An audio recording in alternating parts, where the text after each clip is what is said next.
What's up, YouTube? It's your boy Uncle Fred back in the house once again. Give me a little bit of content, a little short video today, just to give you the proceedings of the day. The day being the 12th day of March, year of our Lord 2022. And go ahead and hit that like, comment, and subscribe. And let's go ahead and get started. We're not going to take too long here on the show. Well, if you've heard the news today, went ahead and got it to you earlier. Amari Cooper, much embattled in the offseason wide receiver for the Dallas Cowboys, has been traded to the Cleveland Browns for essentially a fifth-round pick. So the deal goes like this: the Cowboys send Amari Cooper and a sixth-round pick to the Cleveland Browns, and in return, the Cleveland Browns are sending the Cowboys a fifth-round pick and a sixth-round pick in this 20 draft. So essentially, the two six-rounders kind of cancel each other out. Their six-rounder obviously is a higher six-rounder than ours.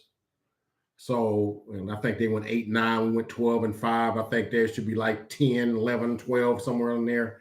Then you add 30 to it. So it's like 40, whatever in that round, of course.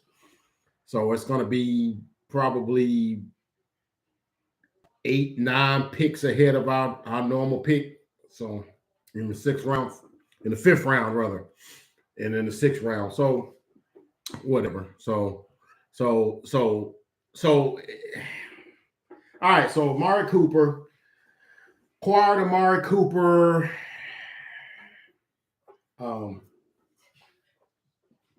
Trade deadline 2018 for 2 first-round picks, first-round pick of 2018 and 19. And, I think it was just 1 first-round pick. It was 1 first-round pick. I'm thinking of Joey Galloway. So he paid dividends immediately. He elevated Dak Prescott, and we actually went to the playoffs, went on won 6 of our next 7 games.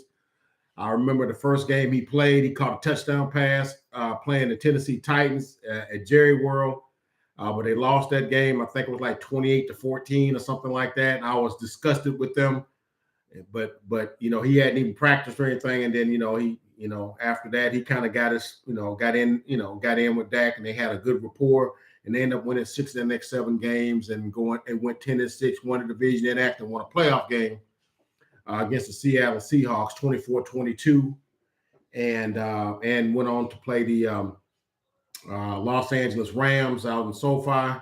Well, actually, it wasn't in SoFi. SoFi wasn't built yet, but anywho, it went out there, and they the Coliseum, I reckon, is what that was, and then they lost 30-22. But anyway, the fact of the matter was, Amari Cooper gave Dak a legitimate number 1 receiver. They seem to have clicked, and they did okay. All right. Now, this year, had some issues with Amari Cooper, and I'll give you his numbers this year. And then after the 2018 season, also or 2020 season, they signed him to a 5-year, $100 million contract with, I don't know how much of it was guaranteed, but so roughly like $20 million a year. But they had clauses in it in the back end so that they could get out of it after 2 years, which essentially made it a 2-year, $40 million contract, essentially. And then they could come back and, see what they could do. So anyway, this year, I'll give you his numbers. Amari this year, 68 receptions for 865 yards and 8 touchdowns. And remember, he had like 114 or so yards in the very first game against the Tampa Bay Buccaneers. So really, and I think he had a couple of touchdowns in that game, if I'm not mistaken. And so he only had like 6 touchdowns the rest of the season, and like 600 and some odd yards the rest of the season. 600 and 70 yards the rest of the season, something like that. I'm just guessing here. So and then look, I thought they probably should have gotten more for him, but I think it was really more of this. They wanted to get the salary dumped because, and I think after the season, because the season ended prematurely, in my opinion, losing to the San Francisco 49ers 23-17. And they it didn't go as well as it did. Of course, now where I got sideways with Amari myself is, first of all, he didn't get himself vaccinated, which I don't have a problem with the non-vaccination. That's your business. You want to vax or you don't want to vax. I myself got vaxxed, but everybody don't think that way, and that's fine. But my thing is, whichever way you play it the way it needs to be played so that you can stay on the field for your team. And I will argue that to my dying days. I don't care which way you side with that. Okay, you can decide not to be vaxxed, fine, but understand the rules were, if you're not vaxxed and you contract CV-19, you got to miss 10 games, 10 days. And then you can't come back until, that, and you're asymptomatic. So you could possibly miss 2 games in that stretch, as opposed to just missing, just getting 2 negative tests if you're vaccinated. Okay. So that being said, if I decide to go the non-vax route, okay, fine. But you best believe I'm gonna make darn sure I'm keep myself out of harm's way. I'm not doing anything unnecessary. I ain't going to no parties. I ain't going to no clubs. I ain't going to no games, other than the games I'm playing.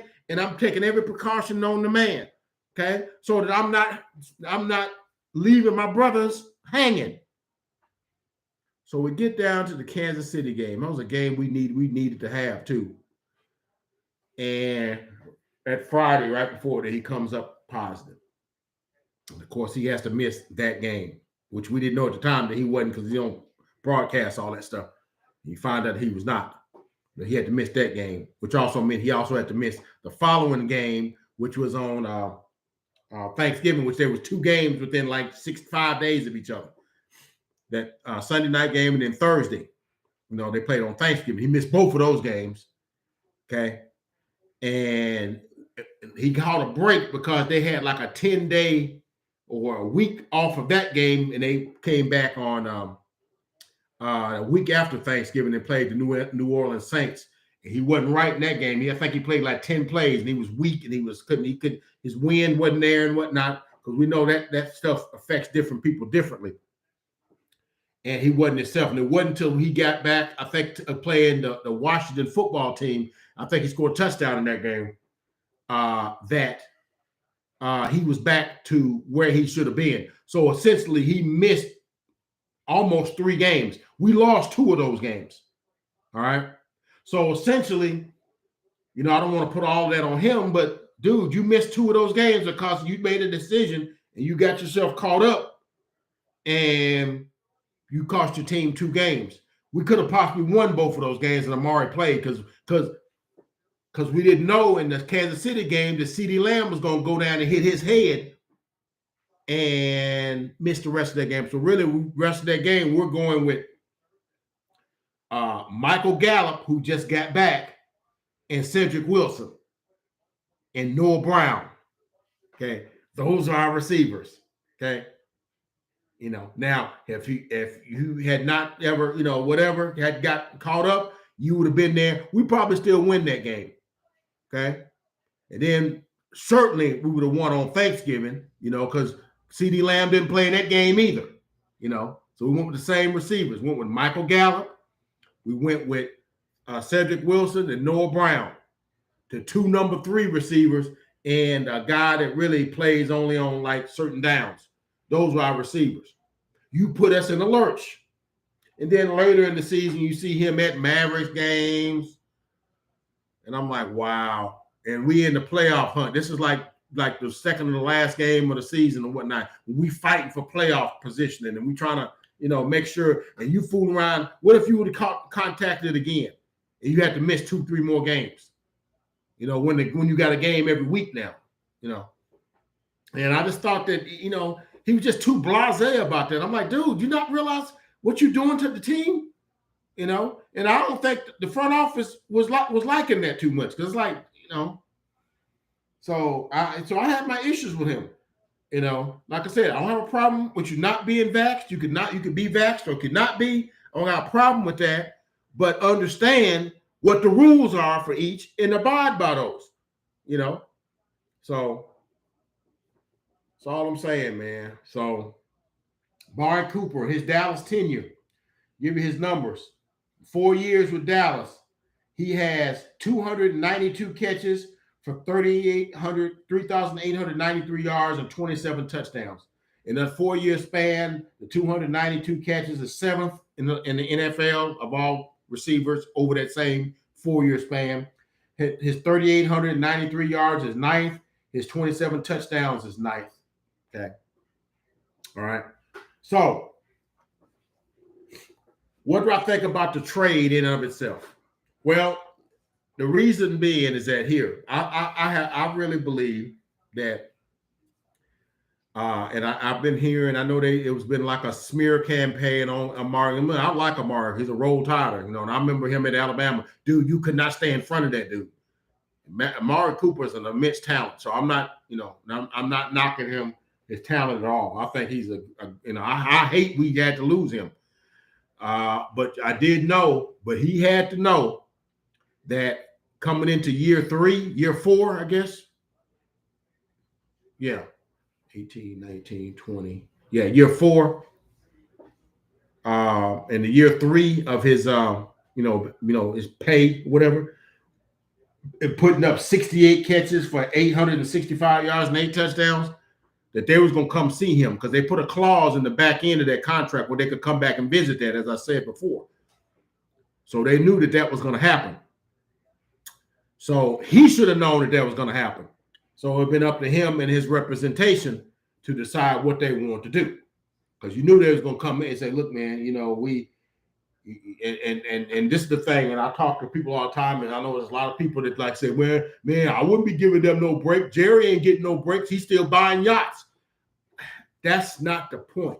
The point is the NFL is a salary cap league, hard salary cap league. There's no thing. You can't go. There is no luxury tax that you can go into like you can in the NBA. Okay, it's a hard cap. Okay, so you can ask for all the money you want, but that's money somebody else won't get. So that's why I was sort of skeptical at Dak. Really, did you really have to get $40 million? That's money that you ain't gonna be able to give somebody else. It's all the money is in the same pot. Okay, so. Did you have to really? Because you got 12 commercials, you got all this going, and you're the quarterback of the Dallas Cowboys. You know how many other things, speaking engagements and things, you get access to just because you're the quarterback of the Cowboys? You could have, we could have took 33, 35, and worked it out that way. But at least the way his contract is structured, they could come back every so often and fix some things, because he still got guaranteed money. He still got money coming, in it that they could play around with, move some later, make some of it a signing bonus. That's ways they can beat with that. But Amari's contract was not set up that way. So where they could do that, because all the money is on the front end is already done. So it's like, okay, can we negotiate this thing where we can kind of like spread it out a little further and kind of redo the contract, make it longer and give you more years and kind of stretch it out. You still get the money, but we need, and apparently he was not willing to work with them. No, I need my money. Okay. And see, here's my thing. And I argue with people all the time about this because everybody's like, well, shoot, man, you get your and I do understand this point of view that when you play in a professional sport, your career span is short.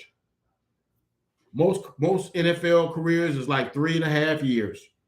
Amari is one of the lucky ones. He's played like 8 years, something like that. He came out in 2015. So what is that? That's 7 years. Okay. He's already, and I think he's still 28, something like that, 28, 29. He's still got some years left. Okay, and that's, and I get all that. But your career is short. Okay. And so I see the thought process or the theology behind, get your money because your money is short, because you only got a certain window when you're in your prime to make prime money. So I do get all that. I'm totally aware of that, and I understand that. All right. Now, but hear this though.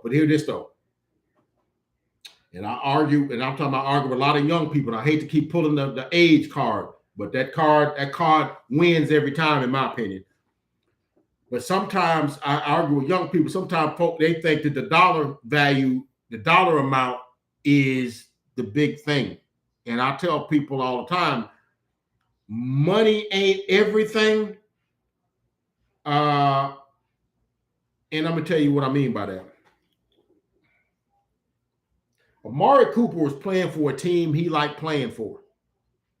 Or among people he liked playing for. He liked playing with Dak Prescott. He liked playing for the Cowboys. I think he might have been a Cowboy fan. I think I heard that somewhere. So he liked playing for the Cowboys. He liked being in Dallas, liked that whole thing, liked the facilities he played in. He played in Oakland. You know how raggedy the Oakland facilities are? I've read about them, okay? They may have made some improvements over the last couple of years, but, whatever. But I know because they moved now to Las Vegas, so, of course, they're new now. But when he was in Oakland, I've heard that stuff. It was a dump. Okay, you come to Dallas, it's like the Taj Mahal. The practice facility is better than half of the stadiums. Just the practice, the little Ford Center with a practice facility, it's better than most, stadiums. Okay. And then you got the hotel and everything else on the grounds. I mean, you got everything that you need, everything in there, whatever. Then when they was able to go to the semifinal game when the Cincinnati and Alabama played at Jerry World, see Amari and Trayvon Diggs were there and up in Jerry's box. These are things you can't really put a price tag on. You get to do that. You get to go to Mavs games and stuff like that, which I wished he'd have did that after the season. Going to Mavericks game during the season, especially in a pandemic. But the fact that that's a happening thing, and Dallas is kind of a happening city, and you got no sales tax, no tax, it's tax, no tax. So So here's the thing, and maybe his representation told him like, man, we're gonna take the money. We're gonna take the we're gonna stick with this deal. We're gonna take this money. No, we want our full money. So they got a trade partner in Cleveland. So Cleveland's gonna pay him that $20 million this year. And unless Amari sets the world on fire, 85, 95 catches, 1,400 yards, and 10, 11 touchdowns, they're not going to want to give him $20 million. They're going to say, well, we'll work a deal with like 17, 16, and 17. And if he take that, I'm going to be mad because I'm like, you could have took 16, 17, 15, 16 and stayed with the Cowboys. Okay. And trust me, all money ain't good money. And I'm going to tell you another thing. I've seen Amari Cooper play over the last 3 years for the Cowboys. That boy don't like playing in the cold. And I guarantee you, after October in Cleveland, the winds start whipping off of Lake Erie. Yeah, we gonna see how much you like that. And I'm gonna guarantee it's gonna be some days you're like, dang, I probably should have took the little bit of a haircut and it seemed they would because Jared, the guys that Jared like, he's gonna work the deal out for him. Look what he's doing for Zeke. Okay, you know.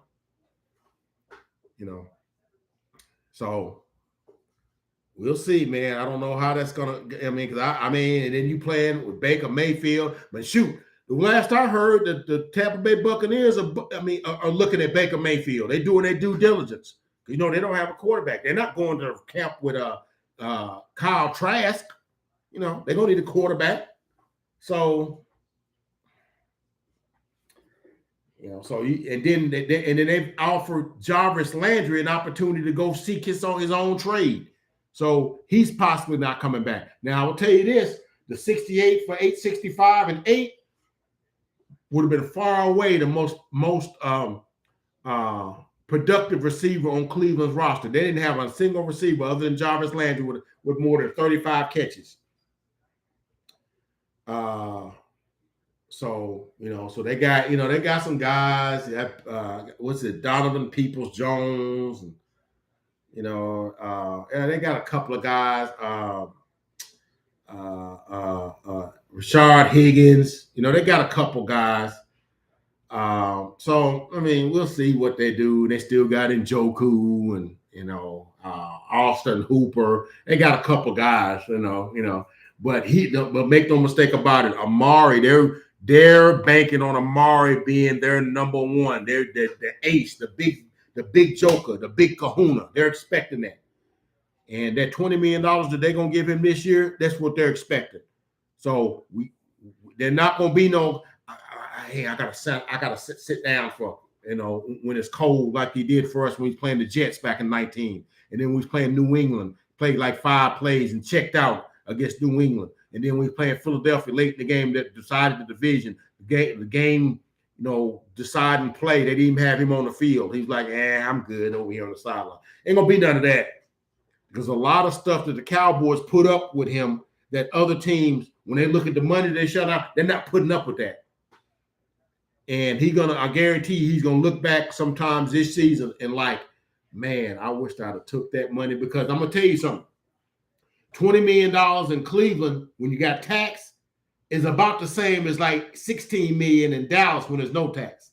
So yeah, okay. You're gonna find out. All right. So, but yeah, Amari's career totals 517 catches, 7,076 yards, and 46 touchdowns.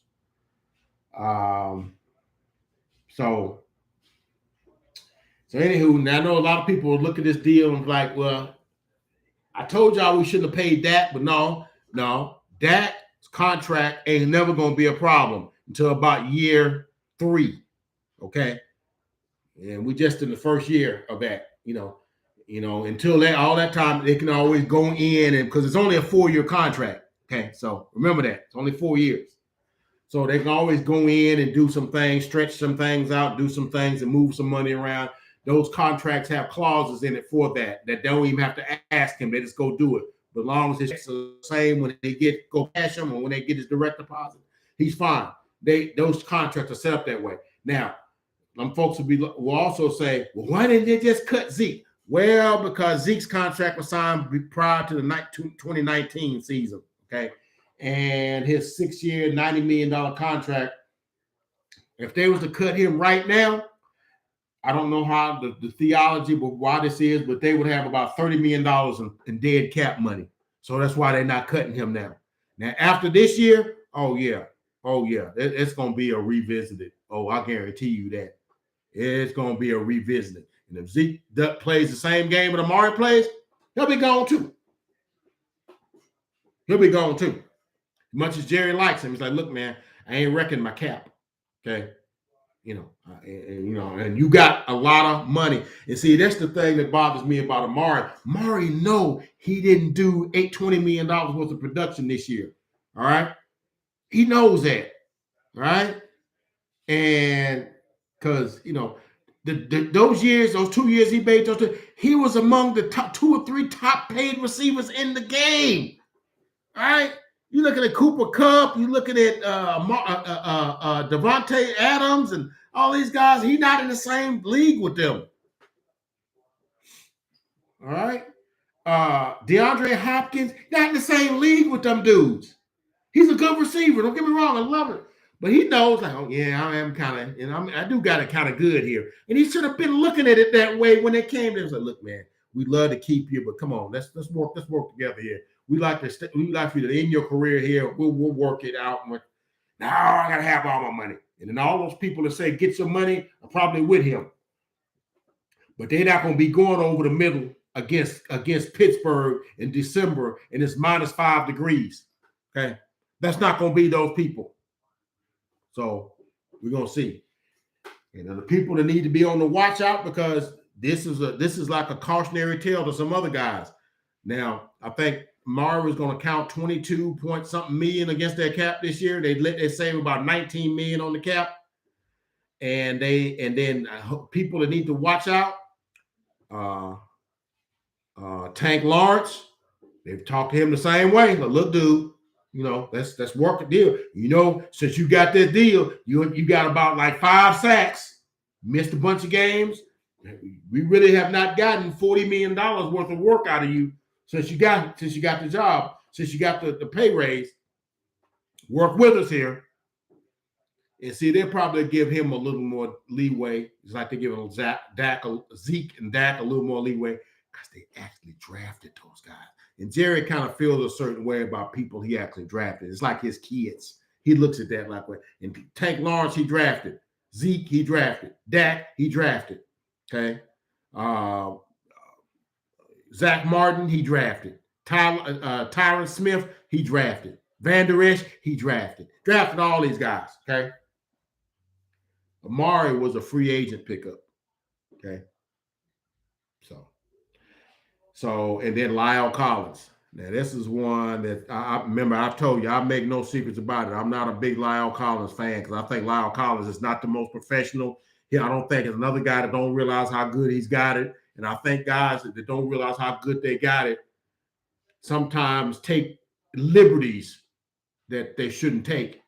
And coming to camp like 20, 30 pounds overweight in 2020 and then trying to like fast, microwave his training in training camp caused us to have hip issues and hip surgery and missed the entire 2020 season. And then the drug thing in game 1 caused him to miss the next 5 games of the next season. Okay. These kind of things. And then we get a guy that covered his position in Terrence Steele. And then when he comes back, he's mad because they don't just automatically move that dude and put you in position. When this dude really ain't gave up a sack in the whole time he's been out there. And actually, to be honest with you, Terrence Steele played the right tackle position when they actually gave it back to Lyle. He actually played the position better than Lyle Collins. Let's just be real about it. And he's making like $2 million a year versus 15, 16.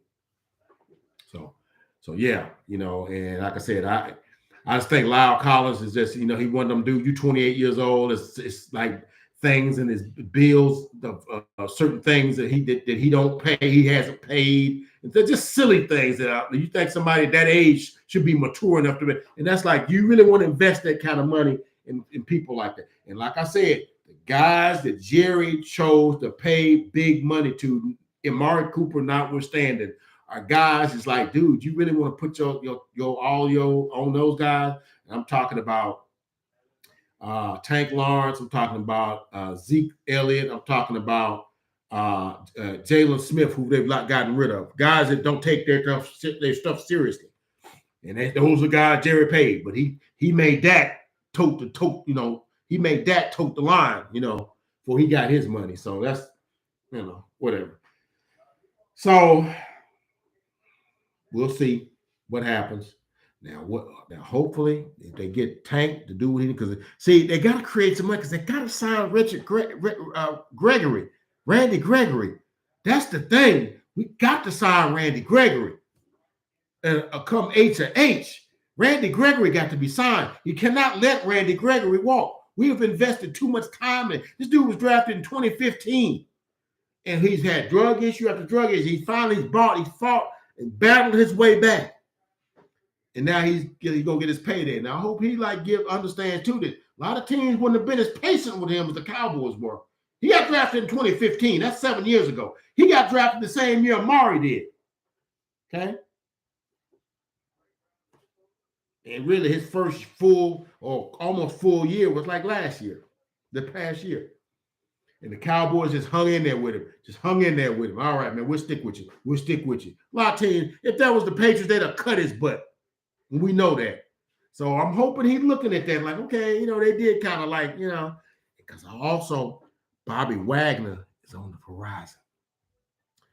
And to get him back with DQ, Dan Quinn, let him run the defense. And, then we can actually, roll, and there's no ambivalence about how the coverage and stuff is and whatever, because Bobby Wagner can do it all. Bobby Wagner can plug the run. Bobby Wagner is good in pass coverage. Bobby Wagner makes tackles. Bobby Wagner knows where everybody else is supposed to be at. Go get Bobby Wags. And the defense can kind of cover up for maybe some of the shortcomings because we also cut Zerline, the kicker, and we also cut Blake Jarwin. Blake Jarwin's going to have some serious hip surgery that might end his career. So, put prayers up for Blake Jarwin. So it's going to be, what's the other guy's name? Dalton Schultz. And, maybe they franchise tag him so they can get a deal in place for him so he can be our tight end. If not, we let him walk. We go get O.J. Howard for $4 million. And I think he'll be just as good as Dalton Schultz. But anyway, that's all I got. Big news of the day. Amari Cooper traded, 5th-round pick, Cleveland Browns. Love Amari. Didn't like the last couple of months we had with Amari, and I didn't like that he didn't try to work with us at all.